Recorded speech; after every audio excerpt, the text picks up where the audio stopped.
back. Legislators will meet today to address a growing national security issue, terrorist threats targeting America's energy grids. The Energy, Climate, and Grid Security Subcommittee is meeting in Moore County, North Carolina, which actually is the site of two major attacks at electrical facilities that happened late last year. Yeah, 45,000 homes and businesses were affected for around 5 days in December after two Duke Energy electrical substations were hit by gunfire. The FBI is assisting local law enforcement. So far, no suspects have been arrested. On Thursday, North Carolina lawmakers passed new legislation that would increase the penalties for anyone caught trespassing on energy facilities or attacking them. Assaults on electrical facilities in America reached their highest level in a decade last year, with more than 100 reported in all. The Department of Homeland Security has warned about an increase in white supremacists targeting our country's energy systems.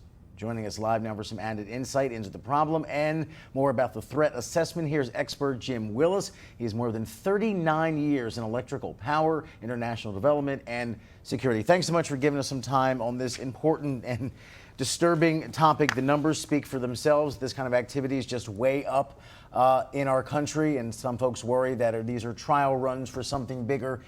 Sadly, one day to come. Let me read you a quote from the former Assistant Secretary for Infrastructure Protection at Homeland Security. It's important to note that new fencing, cameras, or better lighting is not going to prevent attacks. They will continue to happen. That is why we must invest in resilience, adding redundancy, and removing single points of failure. Certain attacks on critical infrastructure should be legally treated as domestic terrorism. Do you agree? Yes, that is true. This is something that has happened for quite some time. We do need to bring those security enhancements to bear, and they are actually being done. Utilities across the nation. I've never been busier, and my colleagues have never been busier. We are helping utilities across the country improve security for these very reasons. One of the big questions is why? Why attack the energy grid? What message are they trying to send? Is it about disruption? What do you know? Well, this can be traced back to a manifesto that showed up on the dark web back in 2022 from a group called Accelerationist, with the idea of accelerating the downfall of Western society. And this is not a central core group. This is an ideology that permeates throughout the extremist communities from left to right. You find them across the board. And this manifesto focused on taking the substation attacks that took place earlier in the 21st century. Back in 2013, we had an attack on the Metcalf Power Station in PG in Northern California that knocked out 16 power transformers, spilled thousands of gallons of oil, and created millions of dollars in recovery cost. But that was the bulk power system. Up until now, we have the focus has been on the bulk power system. This manifesto now says, hey, look, guys, let's focus on attacking small, rural, isolated systems and local harassing attacks.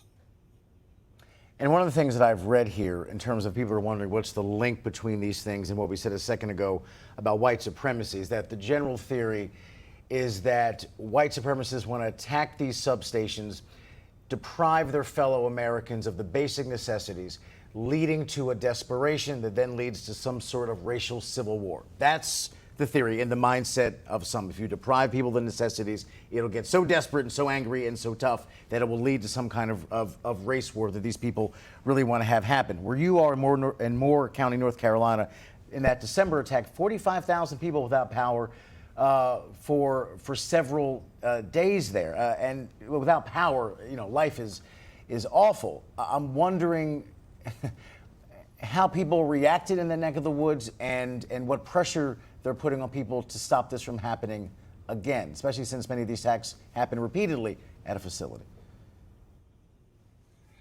All right. So there is pressure being put on, but again, people are resilient. Once people understand what's taking place, they know that something is being done to correct it.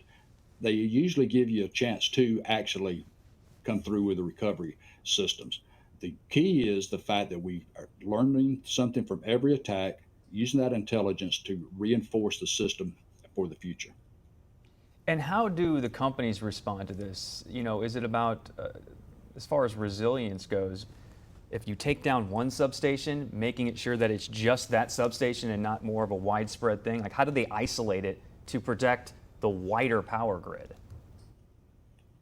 Well, there's several different things you can do and that they are doing. One is create a redundancy in the system where if you do lose a substation, you can take that station out for a period of time and replace the circuit, power the circuits from other directions.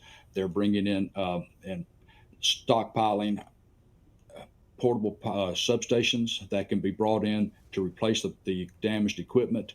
And they're trying to create a society where they can, an interchange group, which they already have in place because of natural disasters. That same interchange agreements help them move the resources they need to repair and recover from one utility to the other. And real quick, sir, before we let you go, do you worry at all that these are trial runs for something perhaps bigger and more lasting and more catastrophic down the road because many of these substations are so vulnerable?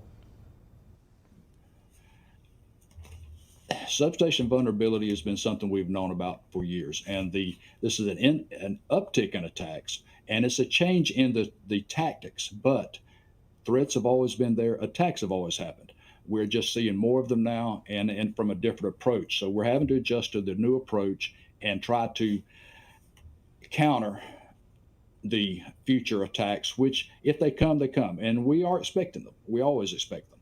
But now we're looking at a different type of characteristic for our enemy and how, or say our enemy, our attacker, and how they go about doing it. All right, Jim Willis, security and threat assessment expert. Thanks so much for giving us some time this morning. We appreciate it, sir. We'll be right back. You're welcome.